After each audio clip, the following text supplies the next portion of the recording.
forest was full of shadows as a little girl hurried through it one summer evening in June.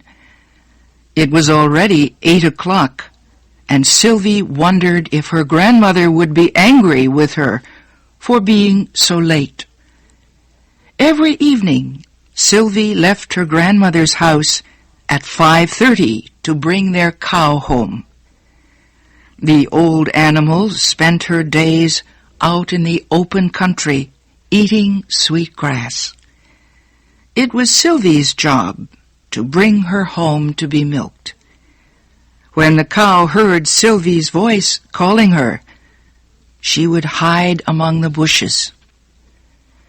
This evening, it had taken Sylvie longer than usual to find her cow.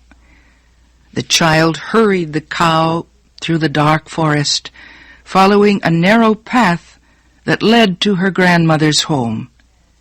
The cow stopped at a small stream to drink. As Sylvie waited, she put her bare feet in the cold, fresh water of the stream. She had never before been alone in the forest as late as this. The air was soft and sweet. Sylvie felt as if she were a part of the gray shadows and silver leaves that moved in the evening breeze. She began thinking how it was only a year ago that she came to her grandmother's farm. Before that, she had lived with her mother and father in a dirty, crowded factory town. One day, Sylvie's grandmother had visited them and had chosen Sylvie from all her brothers and sisters to be the one to help her on her farm in Vermont. The cow finished drinking, and as the 9-year-old child hurried through the forest to the home she loved, she thought again about the noisy town where her parents still lived. Suddenly, the air was cut by a sharp whistle not far away. Sylvie knew it wasn't a friendly bird's whistle. It was the determined whistle of a person. She forgot the cow and hid in some bushes.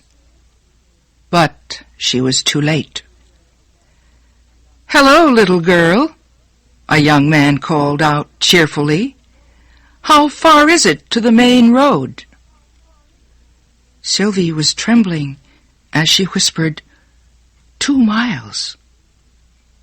She came out of the bushes and looked up into the face of a tall young man carrying a gun. The stranger began walking with Sylvie as she followed her cow through the forest. "I've been hunting for birds," he explained, "but I've lost my way. Do you think I can spend the night at your house?" Sylvie didn't answer. She was glad they were almost home. She could see her grandmother standing near the door of the farmhouse. When they reached her, the stranger put down his gun and explained his problem to Sylvie's smiling grandmother. "Of course you can stay with us," she said. "We don't have much, but you're welcome to share what we have. Now, Sylvie, get a plate for the gentleman." After eating, they all sat outside. The young man explained he was a scientist who collected birds. "Do you put them in a cage?" Sylvie asked. "No," he answered slowly. "I shoot them and stuff them with special chemicals to preserve them. I have over 100 different kinds of birds from all over the United States in my study at home." "Sylvie knows a lot about birds, too," her grandmother said proudly. "She knows the forest so well, the wild animals come and eat bread right out of her hands." So, Sylvie knows all about birds. Maybe she can help me then, the young man said. I saw a white heron not far from here 2 days ago. I've been looking for it ever since. It's a very rare bird, the little white heron. Have you seen it too? He asked Sylvie. But Sylvie was silent. You would know it if you saw it, he added. It's a tall, strange bird with soft white feathers and long, thin legs.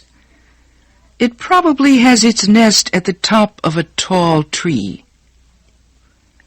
Sylvie's heart began to beat fast. She knew that strange white bird. She had seen it on the other side of the forest. The young man was staring at Sylvie. I would give $10 to the person who showed me where the white heron is.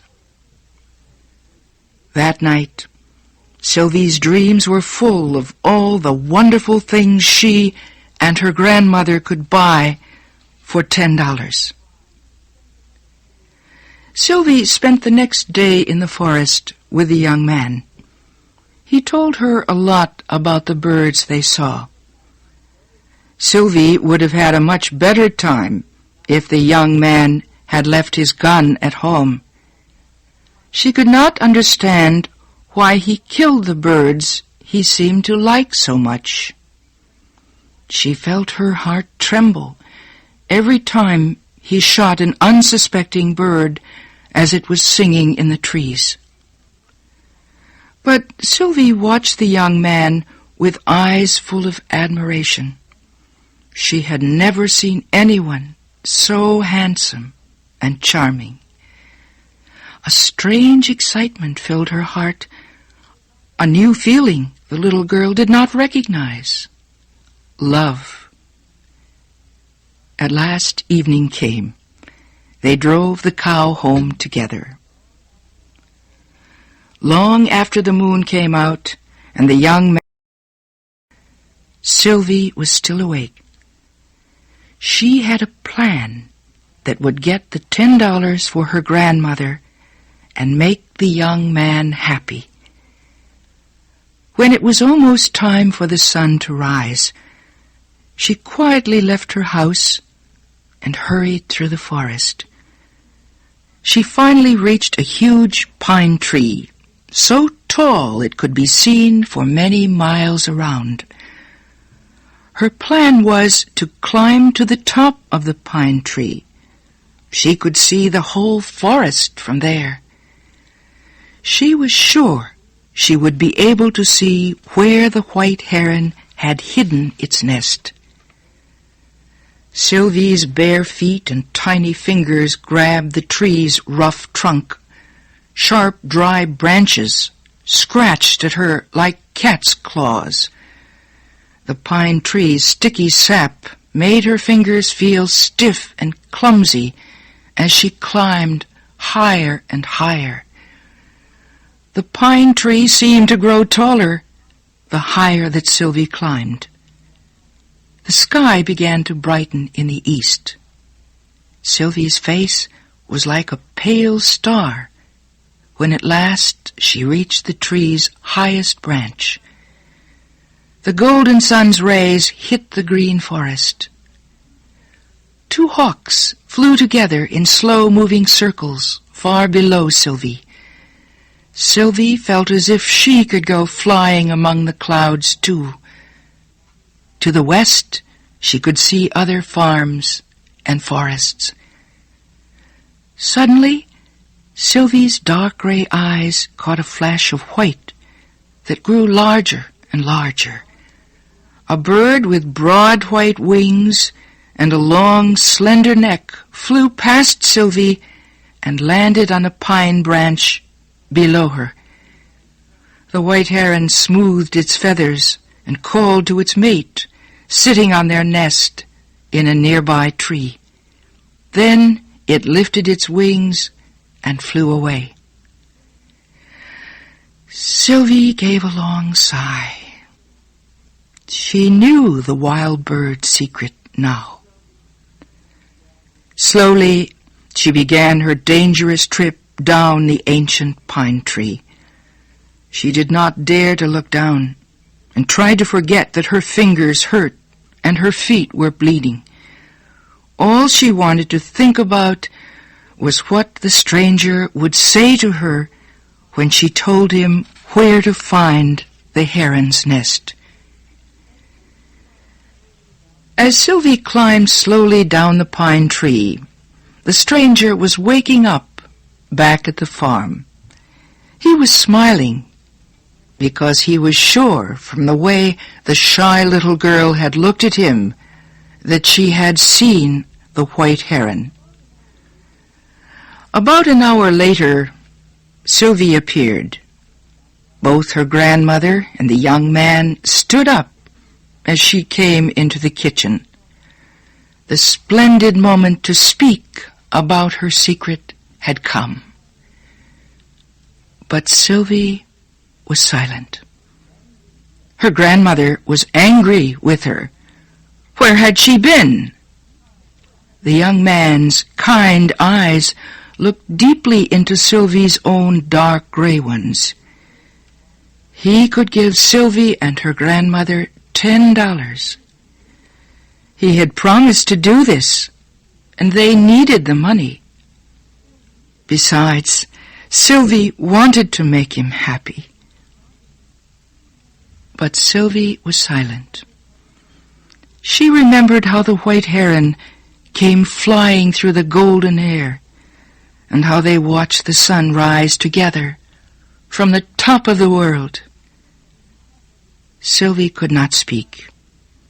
She could not tell the heron's secret and give its life away. The young man went away disappointed later that day. Sylvie was sad. She wanted to be his friend. He never returned. But many nights Sylvie heard the sound of his whistle as she came home with her grandmother's cow. Were the birds better friends than their hunter might have been? Who can know?